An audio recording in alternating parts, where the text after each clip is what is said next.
social economic development, since was no any clear strategy at that time, was very little of foreign support available. So, I mean, this process of picking up of economic growth was indeed very painful, and people suffered at that time quite considerably, I have to admit. So, in fact, since the declaration of independence on 11th of March 1990, it was a kind of reintegration into Europe, acceding to the family of family with the same political, economic values, cultural values, and we didn't see any difference. And nobody, in fact, debated a motion as well. We just got our sovereignty back to our hands. We have independent national institutions re-established. First time independent parliament was elected in the very beginning of 1990, and reintegration to something more. I mean, something bigger, more structured as having its own policy line, as the communities, European communities at that time. And we saw it as one way, I would say, one kind of push effort. I mean, rebuilding state, modernizing our state, and acceding to European family of like-minded, at that time, European communities, which were, as we remember, in the beginning of 90s, quite different from the state of play as of today. And not surprisingly, the first major foreign policy priorities for the Republic of Lithuania from start of 90s were the following one, three of them: membership in the European Union, full membership in NATO. I mean, which one to mention first? I mean, sometimes it varied very much. I mean, some people mentioned EU, some more focused on NATO. But anyway, I mean, both of them were on very top of our priority list. And then good neighborly relations with all our neighbors. So we didn't distinct any of them. We said, I mean, we want to create something more confidence, cooperation, and dialogue-based neighborhood. And we didn't see that our ambition, focusing on future membership in the European Union and NATO, might threaten or, let's say, weaken our relations with neighbors. I mean, we believe that we go hand in hand with all three priorities, and it would be good not just for us but for our neighbors, because it brings more stability, certainty, and definitely socio-economic development. So that's why this kind of not distraction between re-establishing of independence and pro-integrational agenda, I think it was very strong motive. It was a strong public narrative among people. Expectations were very high, I have to admit, because we started from very low starting position. You know, people expected that membership in those organizations will not just bring a kind of military security, I mean, general political security, but finally, I mean, a solid base for social economic development and integration into the common market later indeed proved to be as very driving force for this narrative. And in fact, if to see how we proceeded during our accession, let's say, to the European Union. By the way, Julia, you rightly mentioned with Daiva and Claudius, we've been in the same institution for some time. And after the membership, full start of the membership of Lithuania, we chosen different paths. I mean, we went to different jobs to take certain responsibilities, but we're well aware of this, let's say, inside kitchen of making accession negotiations moving forward. And just to remind our listeners that, you know, there have been two groups, or in fact, two groups of those who wanted, I mean, to join the European Union. There was a so-called Luxembourg group from 97. We didn't comply by that time, I mean, by criteria to be invited for start of negotiations. 6 countries were, but not us. So we become a second group, which was called Helsinki Group under the Finnish presidency in late December 99. We've been invited to start negotiations as well. So having this motive, I mean, 2 groups, I mean, 2 splits, nobody knew by late 99 how the enlargement would look like, I mean, in a final stage, when and how those countries will proceed. So that's why we had major, probably 3 or 4 principles or interests which led us through the accession negotiations as following. First one, we wanted to be within the first group of acceding countries, which finally become as and was called as a Big Bang. 10 countries of at all, I mean, have joined the European Union.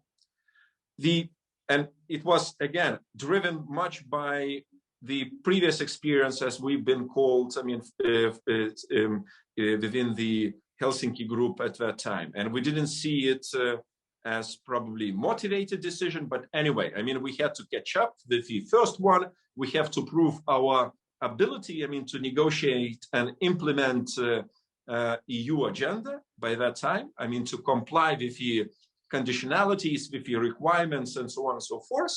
And we did it. So the first principle was first group in.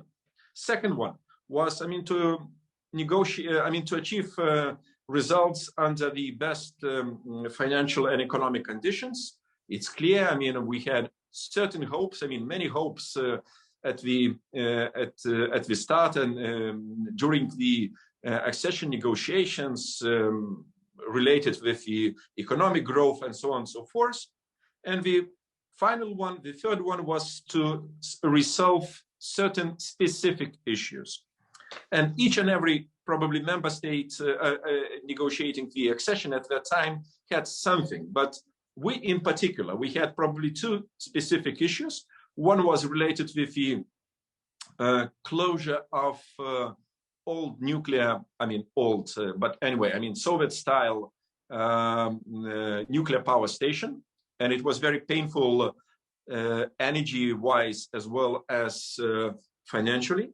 And the second one, we had to resolve a part of specific deliberations concerning the transit to Kaliningrad Oblast. I mean, it's a part of the Russian Federation, former Prussia. So to resolve this issue of transit of citizens, which might be willing, I mean, to cross Lithuania by road transport of any kind.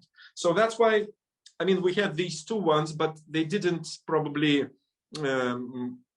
delay our accession. I mean, we've been pretty well organized in this regard. And I have to admit that the exercise of accession negotiations in particular, as well as overall very comprehensive political, social, economic, structural reforms at that time, starting from maybe late 90s up to maybe a couple of years even after the becoming full-fledged members of the European Union, that time period indeed was very composed of different kinds of very,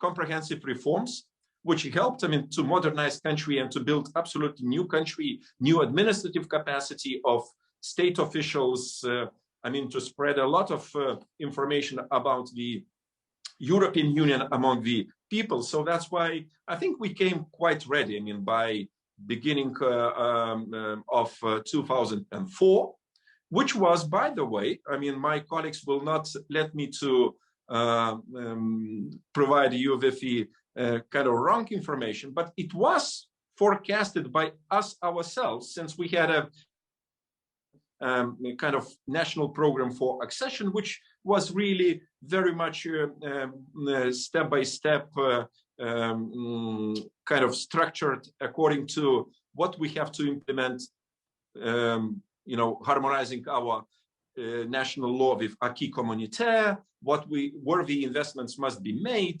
what kind of administrative capacity we have to build up in order to be ready by the day of accession. And by the way, from 99, end of 99, we've been looking at 2004 as a possible date, as it happened.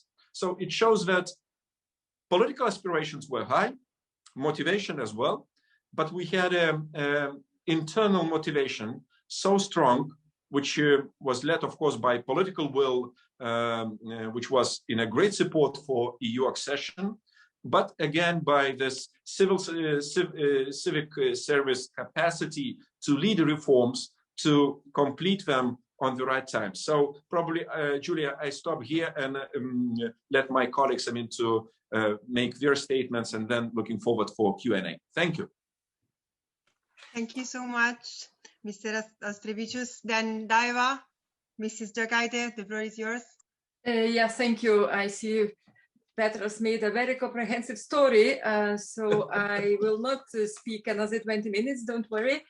I would like to add a few sentences about public support to the Lithuania's membership in the European Union. As a country, Catholic and quite conservative, the public was not so enthusiastic, I think, at the very beginning of EU negotiations. Various opinion polls showed a rather careful approach, but towards the start of the membership, we had to organize a referendum. Lithuania had to organize a referendum, as many other, or maybe all other countries. That depends on country's constitution. So the result of the referendum was really sort of a big story, a big result, because about 90% of those who took part in the referendum, they voted in favor of Lithuania's membership in the EU. Lithuania was number 2 with its result in among those 10 countries. Number 1 was Slovakia. So public support since then is among the highest in the whole EU to Lithuania's membership. However, the referendum was in 2003, and then in 2004 we had to. In May 2004, we had to participate. We had to participate in the first European Parliament elections, and then the turnout was 21%. That was quite a big shock. I mean, with such a support of public, the turnout at the European Parliament elections was very low. Since then, we had already 4 elections to the European Parliament. The result is becoming, the turnout result is becoming better, higher. The last result in 2018 was about 42% turnout. But during the last 3 elections, we have an extra support to that. Lithuanian presidential elections, the second round of presidential elections coincides with European Parliament elections. So I cannot say this is a true result if European Parliament elections were held separately. What I wanted to say that Lithuanians, they are in the European Union. They always wanted to return to Europe. They feel Europeans. However, civil society development, civil society participation in all the processes within the country and in the European Union as such still is at a rather low level. Nevertheless, in general, public support to Lithuania's membership in the EU remains high and stable. It's never fell below 70%. Public support is one of the highest among the European Union countries during all these more than 15 years. It was maybe a little bit lower during the financial crisis in 2008-9, but then we had very strong events in our neighborhood. We had Russia's aggression against Georgia, against Ukraine. And then again, public support went immediately up. So I think Lithuanians, they a bit unconsciously feel that European Union is not only about economic growth, it's also a big security project for us. Another point which I wanted to make is that, in fact, even if Lithuanians do not take active part in the European Parliament elections, if you look at political landscape, at the landscape of political parties in Lithuania, we don't have any strong anti-EU political parties. They never made into national parliament, they never made into the European Parliament. They are really, really on the very edge of political landscape. And even if there were different debates, issues, different opinions about economic or political or other developments inside the country, on foreign policy, always there was an agreement, maybe with certain fluctuations, but there was always an agreement, and Lithuanians were always for stronger European Union, for, I would say, for rather, not maybe federal European Union. What do the people understand under this? It's another story. Maybe I can answer when we will talk about the questions. And now, today, the leaders of these three institutions launched the conference on future of Europe. So we will have debates all over the EU, including Lithuania. And today there was also another Eurobarometer released what Lithuanians and other European citizens think about future of the EU, how they would like to be voted. But maybe if there is a chance, I will answer in the question and answer session on that. So that's what I wanted to add to the comprehensive story of my former boss, Petras, and currently also one of the 705 bosses. Okay, thank you so much. Then I will leave the floor to Claudius. Hello, thank you, Julia. So, in fact, yes, Petras made a story about Lithuania's accession. Daiva a bit outlined a bit political peculiarities of the Lithuanian outlook. The question I'm going to a bit explore very briefly, of course, is a question whether Lithuania's accession is relevant or interesting in a bit broader context. So I think at least it could be interested in two aspects. First is, we are now talking about rather different pathways of countries who joined EU in 2004 and 2007. And we have, Central and European countries, especially Hungary, Poland, and a bit of the story of backsliding in terms of democracy standards, in terms of, the will to converge, especially in value terms, will to pursue European integration. Poland and Hungary has become more Eurosceptic than even Britain had been before in many aspects. And in this sense, the Baltic countries and Lithuania as one of them, they are different. They remain not Eurosceptic, they remain democratic, they continue to progress on many aspects. And I think there is a question why Baltic countries are now a bit starting to diverge, at least from Poland, Hungary, and some other Central Eastern European countries. And I think Daiva a bit somehow semi-answered this question, outlining what in the Baltic states, EU is still very much a security and identity project, not just economic one. Second aspect why we could be interested is to the countries in the European periphery which are still aspiring to be members. So here in Lithuania, we cherish very much hopes of Eastern European nations like Ukraine, Moldova, and Georgia, or Sakartvelo in particular. It is also about the Balkans, Southeastern Europe. I've spent the last 15 years working with them quite a lot. And I see, again, people like us coming from, Lithuania, Slovakia, Hungary, coming to the Balkans or Eastern Europe and telling these old stories of how nicely we made our accession and how just they should repeat more or less what we did and have the same nice story repeated. I learned in the last 15 years basically a bit different lesson. It can hardly be repeated. Everything or quite a lot of things have changed, and our story, in a sense, is quite unique. And when you look into the Balkans and Eastern Europe, my message is, you cannot repeat the story by doing simply what we did.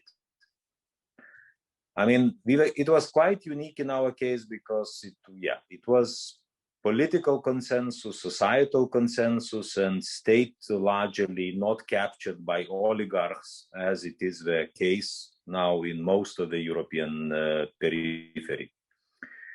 And EU is still, EU has never offered any good development path.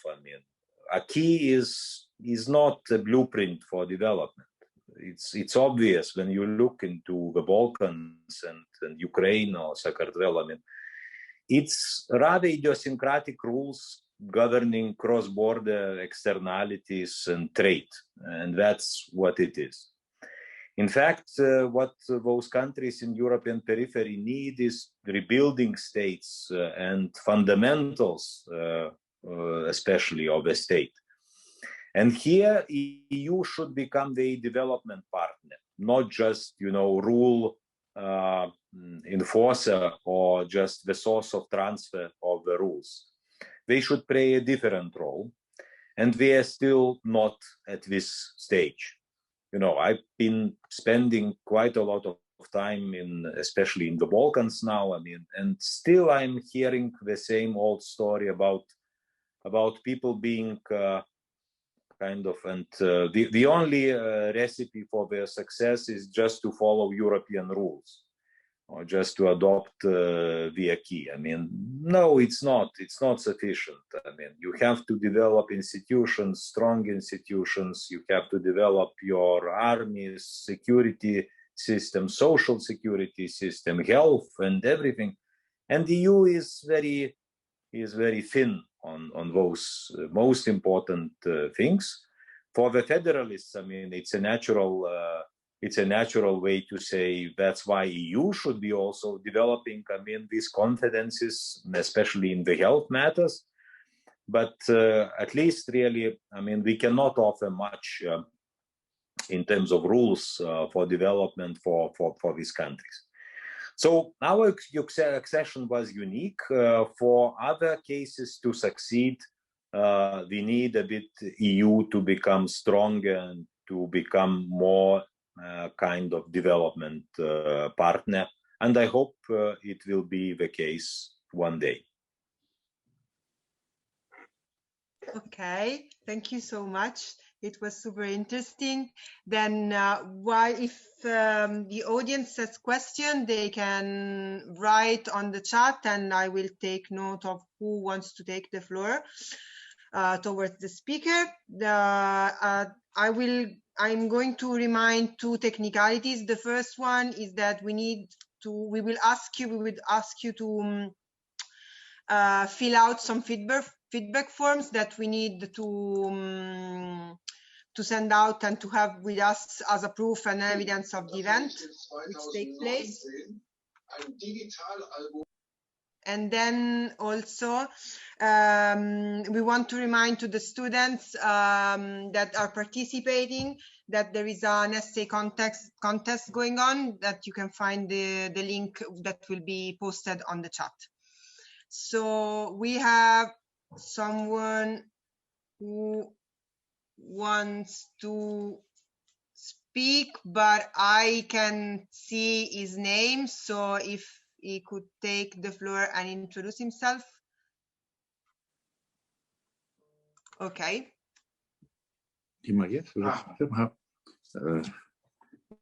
Good evening. My name is Stepan Grigorian. I am from Armenia. I have some questions. First question is to my friend Petras. Dear Petras, what do you think? What's the key threat arises in front of Lithuania today? What's the main problem to Lithuania today? What's the problem, main problem, what you have today? Second question I want to send to Daiva. Daiva, maybe you can say us about your parliamentary system, electoral.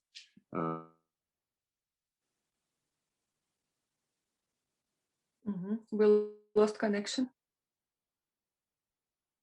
We lost connection, yes. Then maybe I can start with my questions, and then if he's able to come back, he can continue.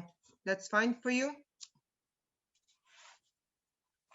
Okay. He speaks, Julia, he speaks, he doesn't know that he's muted. Maybe I can start with my question. He's muted. Yes. Okay. And my question to Daiva.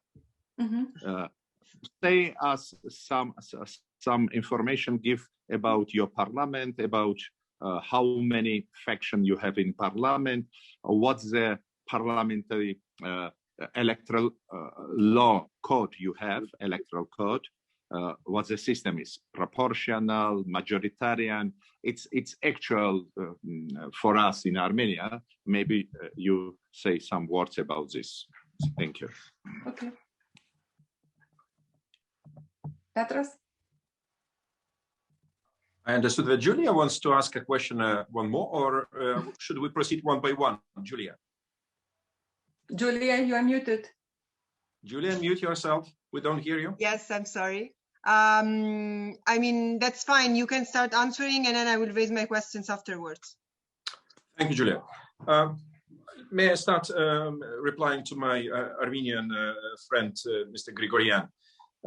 What is the main threat to Lithuania for the time of being? Firstly, we insist we don't have enemies, and we are not getting ready to fight anybody now or in future by hard means, by military means. We believe that by joining the NATO and EU, we entered the defense as well as political economic alliance in a good sense of this word.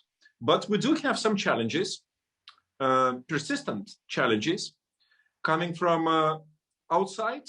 Indeed, we see authoritarian regime of Putin, which brings us to sometimes uneasy thoughts once seeing his aggressive policy towards neighbors.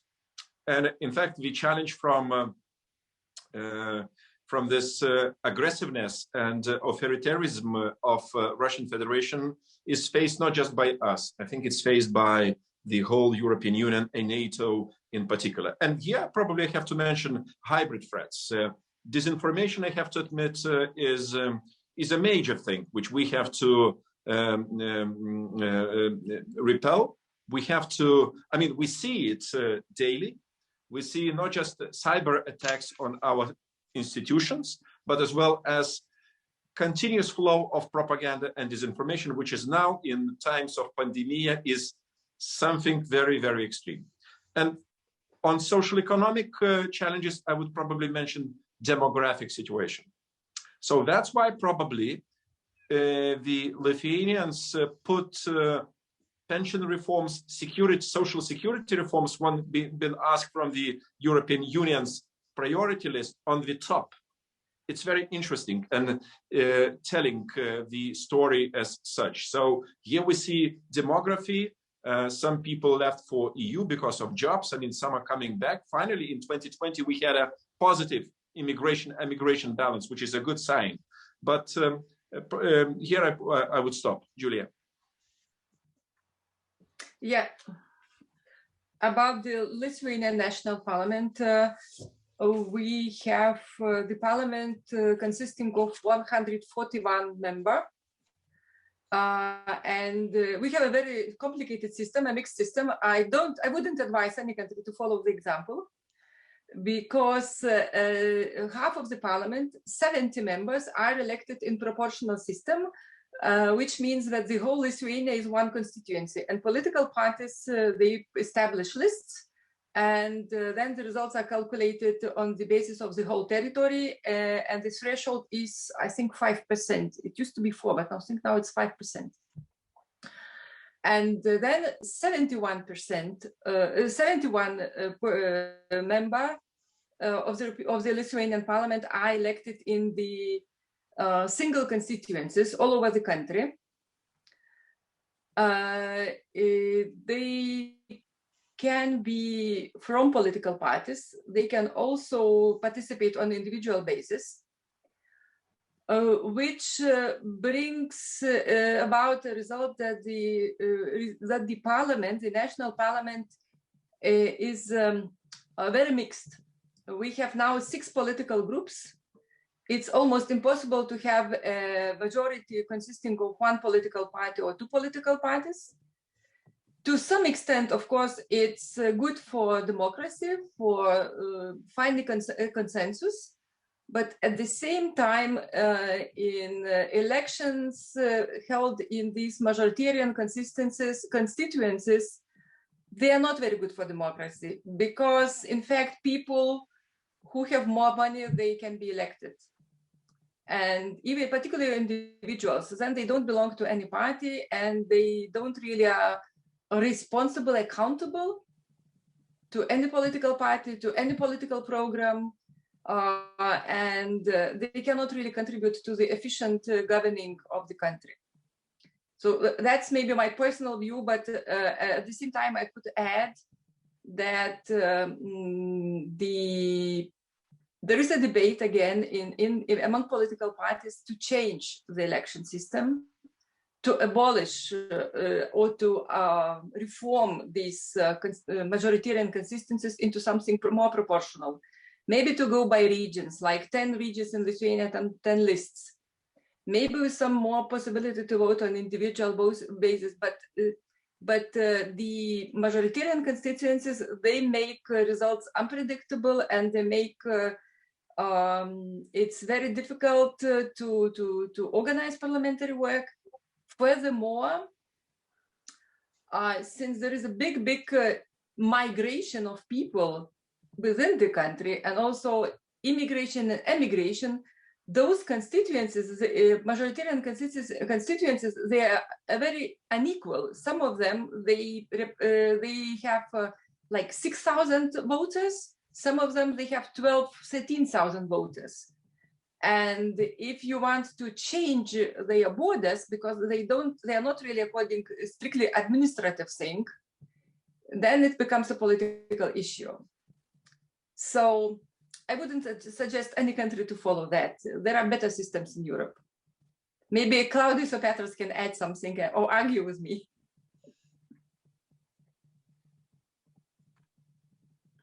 Julia? Yes, I was wondering whether Petros or Claudius wanted to argue with you on the issue of the electoral system. So, no, I have 2 questions.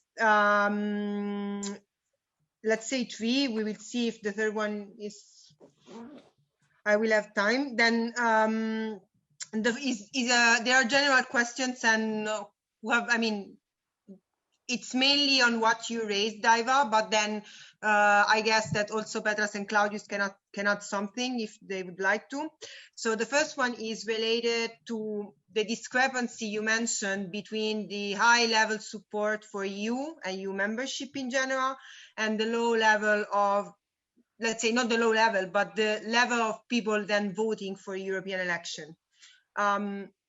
Where do you think, why do you think there is this discrepancy, and which are the main reasons behind it, if you can find some? I mean, if there are some. Well, a very good question and a very difficult question for us, because we are trying to find a solution and answer before and every parliamentary elections, every European Parliament elections, and during those 5 years between the elections, and so on and so on. It seems that people, they like to be in the EU, but they don't care very much, or they don't understand how decisions are taken. They think that they are taken without their participation, without their support, without their involvement, that some elitist groups only decide where the EU will go and what will happen. And in fact, the Eurobarometer, which was released today, there was an answer. There was a question: if you would like to participate in the Conference on Future of Europe, do you think this should be you as citizens, or politicians, or governments, or academia and experts? So most of Lithuanians say that those people who should decide about the future of the EU are academia and experts, and then politicians, and not Lithuania is not which says that citizens should decide where the EU should go. So there is this sort of still gap. Okay, there is the EU, and here we live here. It's our business all around me, my town, my courtyard, my small business, and so on. So that's one thing. But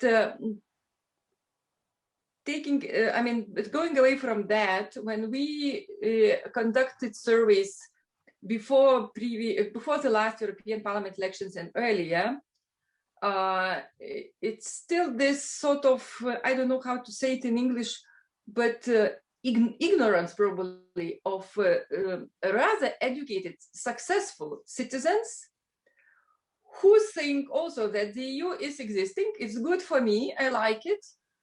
But when it comes to the day of voting, it's the end of May, it's just the start of end of spring, beginning of summer.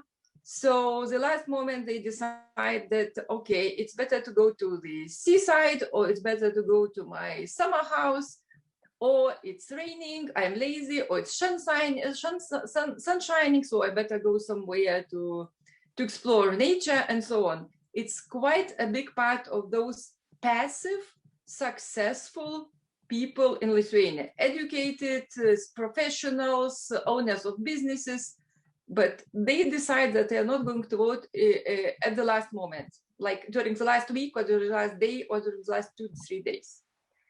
And the biggest challenge for us is how to change this attitude. Yes, Julia, just to add to what Daiva said very shortly. The elections to the European Parliament in Lithuania are not politicized. I mean, you don't have, 2 groups or 3 groups fighting each other. I mean, is it about the future of our sovereignty or federalism in Europe?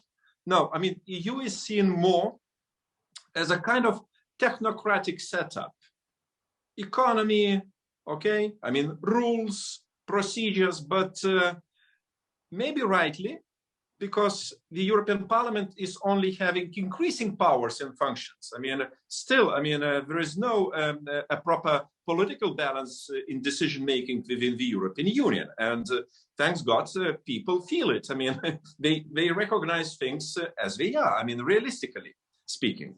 And in fact, for this reason, there is no much of motivation. Secondly, in fact, we don't see, Lithuanians' support for EU membership is so huge and so positive that there is no kind of scandalous aspect in it. There is no challenge. Yeah, challenge. It's very low. And people see, all right, everything is fine. If it is fine, I might abstain, and things will go without my participation. I don't see any, to be or not to be decision to be taken. So that's why there is no kind of smell of blood in it as such. So that's why people are taking so easily. But even among some countries, we are increasing. In terms of participation, it's a good tendency, by the way. It's very good tendency. I hope it will be sustained. Thank you. And there is a very good tendency among young people. May I add a bit to? Yeah. Yes, Yeah, sure. Yeah, so I agree with most what Daiva and Petra said about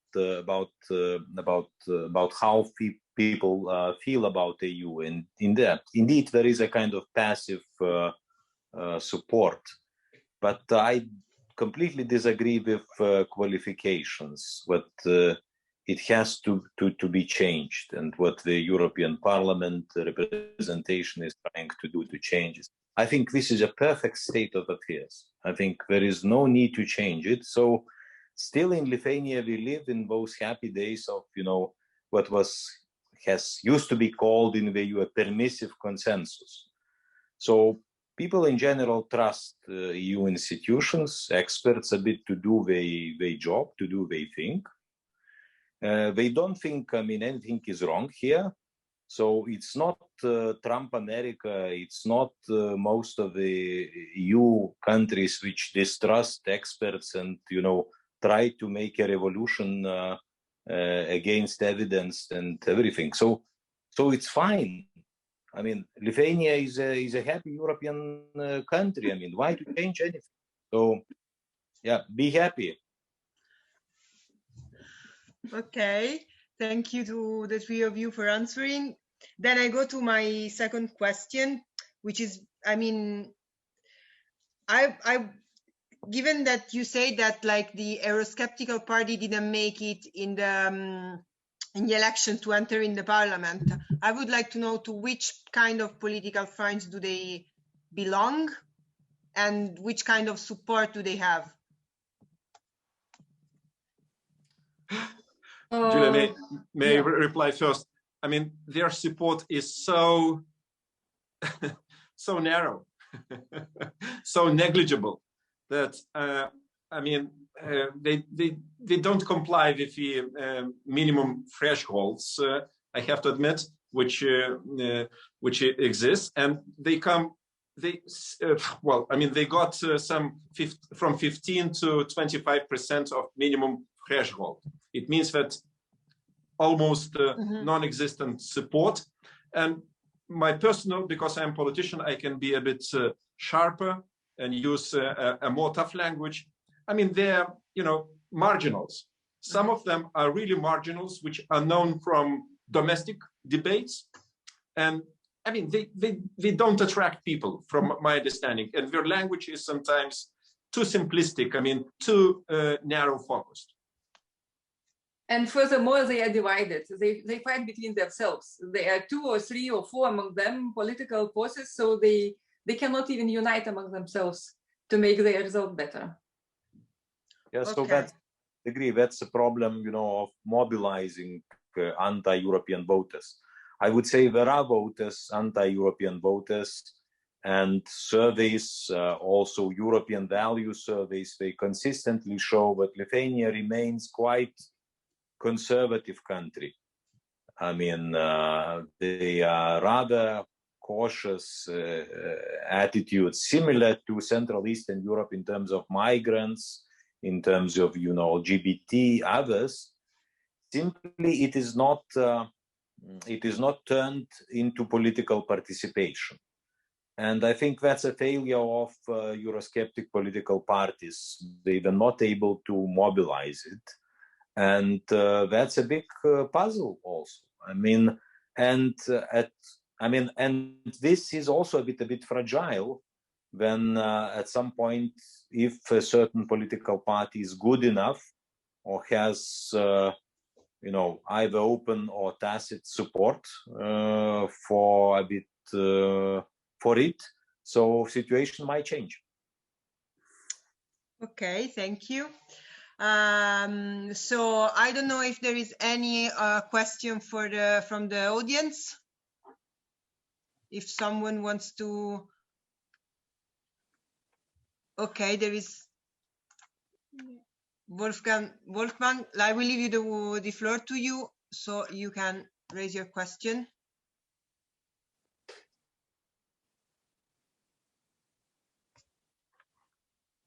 Yes, thank you. As the UEF-EB spokesperson for European foreign and security policy, I'd like to raise that issue of European security. How is the discussion on that going on in Lithuania? Is there a debate, for example, on the Social Democrat proposal of the 28th Army, the EU Army? And how are the feelings both inside UEF Lithuania and in the political public space on European foreign policy, because it's not just about Russia, it's also about the EU's role in the UN. Thank you. I think this is for Petros mainly. Well, I can start. Thank you, Wolfgang, for your question. You know, I mean, to start with, I have to admit that Lithuania is among those who indeed strongly supports transatlantic cooperation in terms of security and defense.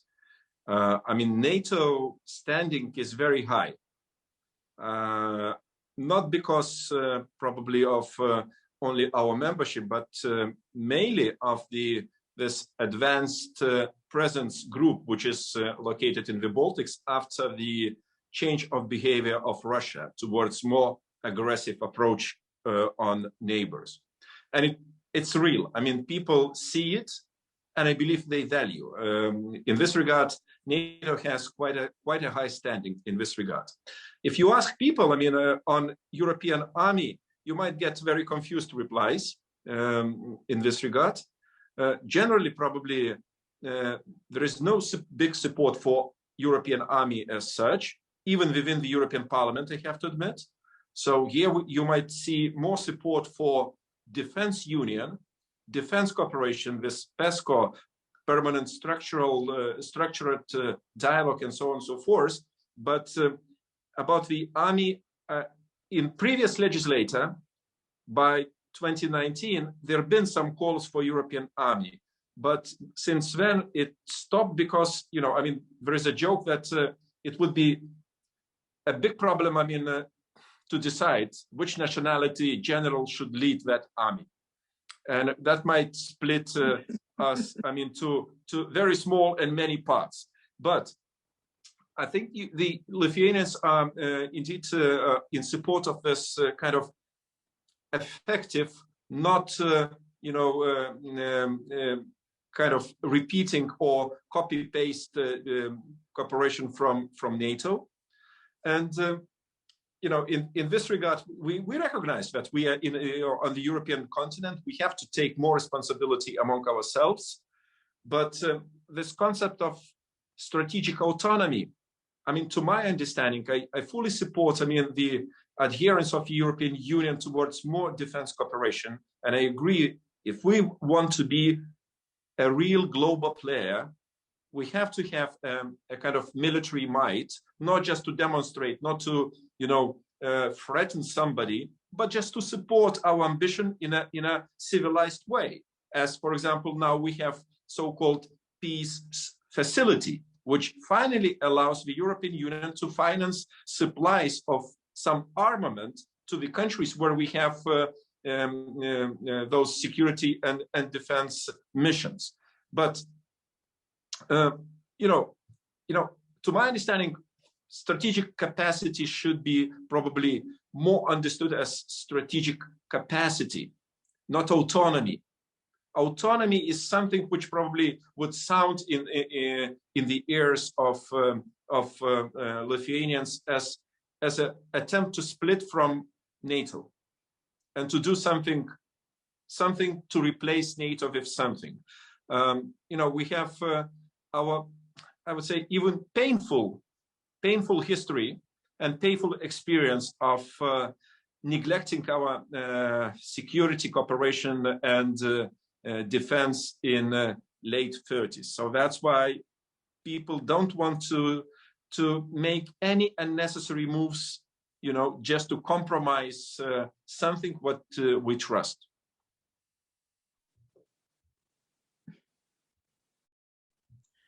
Okay, thank you.